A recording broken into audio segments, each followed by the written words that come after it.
Hey everyone, this is Eric with Project EKP, and I just want to talk about casually, not really edited, regarding the aero for my Lexus IS300. And I noticed some issues, especially when I created that duct bill for this car. The trunk's just really not stable relative to the chassis, and I figured there's some parts that I could probably design that could help mitigate these issues. So this is my approach and kind of what I think works. And it also shows how I installed my SARD Type R wing on this chassis and kind of the hoops I went through to get this thing mounted correctly and cheaply.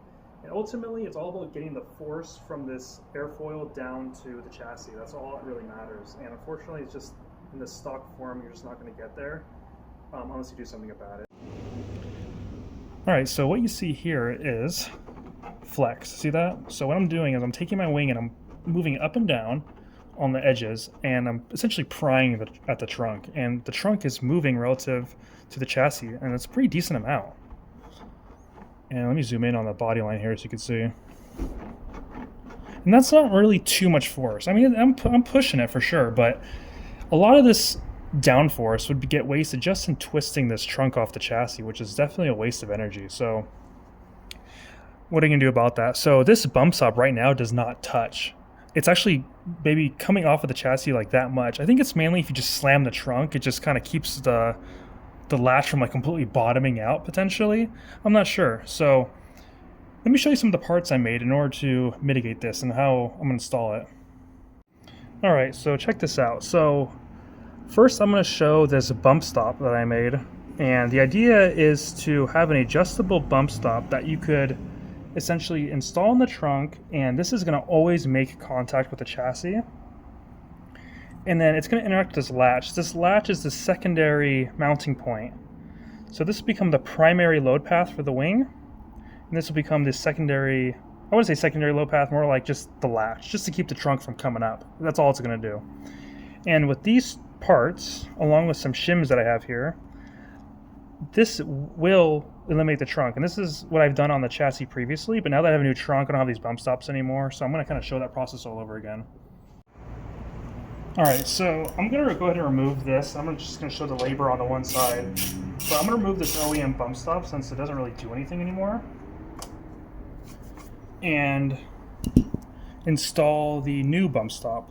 So it just has a, let's see, it has a left and a right, so I'm going to install the left one on this side right here, and then the EKP logo is going to be facing towards the back of the car. So yeah, let's go ahead and install that.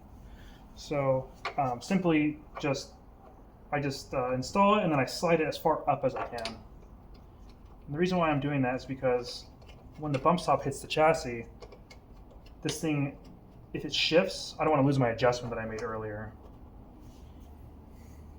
Alright, so I have that installed. So you can see the EKP logo is in the back, and then this is the left side.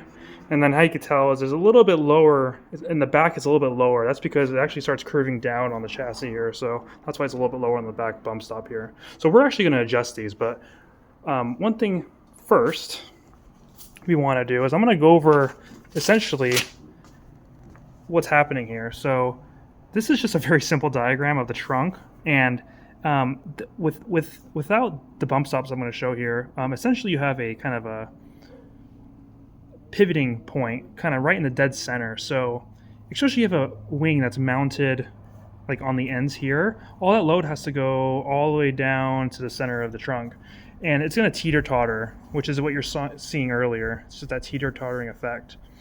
The hinges back here don't really securely hold it. They just kind of translate up and down.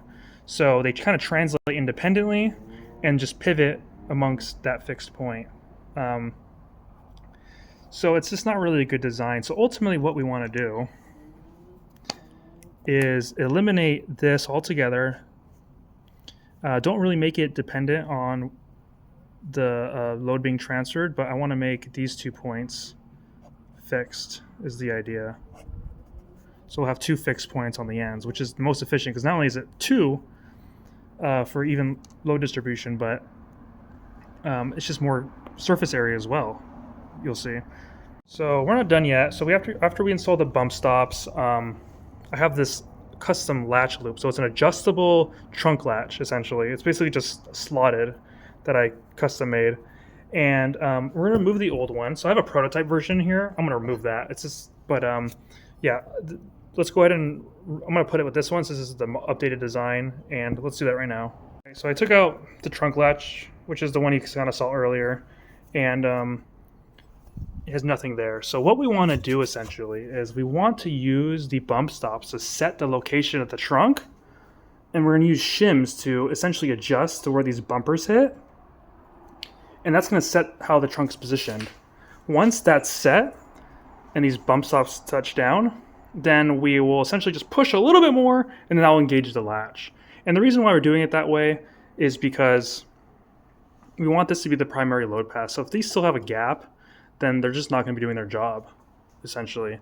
So yeah, let's go to put the trunk down without the latch. And you can see now it's hitting on bump stops. Hear that? Kind of hear it knocking there. So that's essentially the bump stops hitting. So what I want to do on this particular trunk, especially because I have an aftermarket bumper that's kind of unfortunately in the way too, I want to simply just move this trunk up, but I want to do that through the bump stops, not through the latch. Essentially all the latch is going to do is I'm going to bring the latch up, bring the loop into the latch after the bump stops are set. So yeah, in order to do that, I decided to use shims. So yeah, kind of crude and annoying, but this is the cheap way to do it. So these bumpers, let's lift this trunk up again. Okay, so these bumpers actually thread off.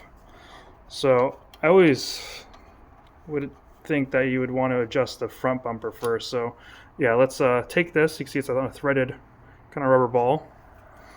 And essentially I just stack shims until I set the height of my trunk correctly. So I just put an equal amount of shims on both sides. And I'm going to do that now off camera, but I'm going to set the trunk to where I want it. And then I'll get back on camera to show you what else needs to be done. Alrighty, so I went ahead and installed those shims, and now when I put the trunk down, it's in the right position. You can hear it hitting the bump stops now, which is good. So you can see when I push on the trunk, notice how when I push on the trunk now, it doesn't flex down like it did. It's a really good sign, see? So now what we got to do is adjust this one. So this is gonna be a little iterative. Go ahead and unthread the back one, and you're just gonna apply the same amount of shims, and you want this to also touch naturally. So I'm gonna put the number of shims on here, and I'm gonna use a piece of tape essentially to see that it indeed does hit the chassis, just to confirm that it is touching. I'm gonna do it on both sides. Alrighty, it's getting a little dark here, so sorry for the bad lighting now. But here you go, you can see everything's set right. You can hear when it hits the chassis, you can see that only the bump stops hit, which is awesome. This is exactly what I wanted. Cool. So now what I want to do is simply take the latch that we have designed, and we're going to install the latch and now shift it up. I'm sorry, we're going to install the loop and essentially up until it meets the latch. And then it's going to be a little iterative as well. Unfortunately, this is a very iterative process I came up with, but it's cheap and simple. So yeah, I'm going to go ahead and install this right now. So let me do it off camera. So yeah, essentially what's going on now is that I just move this latch up and down into the position I want until it just latches after the bump stops hit the chassis. So you want to be able to have the bump stops hit first, and then you push down a little bit more just to engage the latch. So I'm going to work with that now and just kind of find that happy medium here. Alright, we got it. So check it out. It only took maybe like a couple tries. So we put the trunk down and starts engaging the latch. And oh, you know, I need to adjust left and right a little bit. So you can actually move this latch slightly left and right. I'll do that after the video. But you can see, look, now that I push firmly, there we go, it latches. So I could play with it a little bit more, make it a little looser per se, but the play is all gone. And let's bring the camera closer to show that. So we're gonna do the same thing as before. We're gonna take the end of the spoiler right here where my hand is and rock this thing back and forth and check out the body line. That doesn't even move.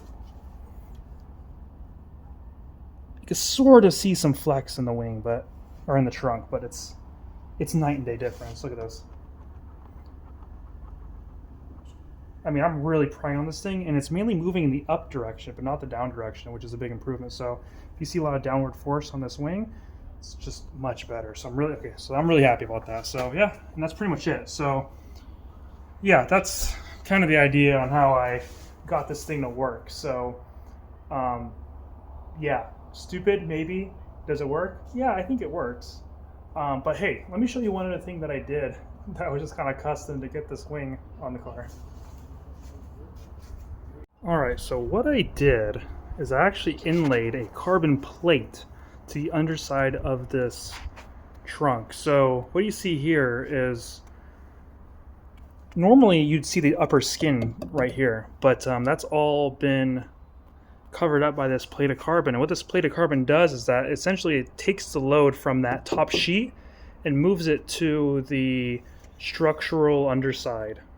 So the idea was, you can see here's the fasteners for the wing right here, to get the load from the carbon to the bonded. So this is there's actually adhesive in here and rivets, and then that will go to the structural underside, and then to the bump stops, and then from the bump stops to the chassis, and so on and so forth. So that was the idea, and this is kind of a cool one-off piece. You can see I kind of customized it there to make it work for the trunk latch cable, and this made a massive difference. So before I installed this piece, this whole upper skin was like bowing when I would move the wing, but now it isn't. Here's another little funny thing. When I installed this wing originally, it was hitting the glass, which is like, who would have saw that coming, right? So that was kind of an obvious thing that would happen. Well, what I did was I actually made custom bump stops. Oh, if you can see them in there, sorry, the light's covering. See those white things? So what that is, it's just a custom bump stop that I installed, and the lever, or not the lever, excuse me, the arm of the trunk just hits that. Normally it's way up here. It's like a little rubber grommet, but this spaces out enough so I have nice clearance there, and the weight of the trunk's enough so it doesn't open like as far up anymore, obviously, but I made it so it's like perpendicular like this. Or I'm sorry, not perpendicular, or maybe if you're looking at it this way, perpendicular, but parallel to the ground. So it still looks legit, and there's plenty of room for this car, and I have plenty of room here. So yeah, that was another little funny thing I did. So yeah, anyway, that's how I solved the trunk flex issue on my IS300. Hopefully you found that helpful, and yeah, thanks for watching. Take a look at my website, Project EKP. I'll probably list this product on there just for fun. It'll simply be an experimental product, so it's just buyer beware kind of thing. And I hope you find it useful. Thanks.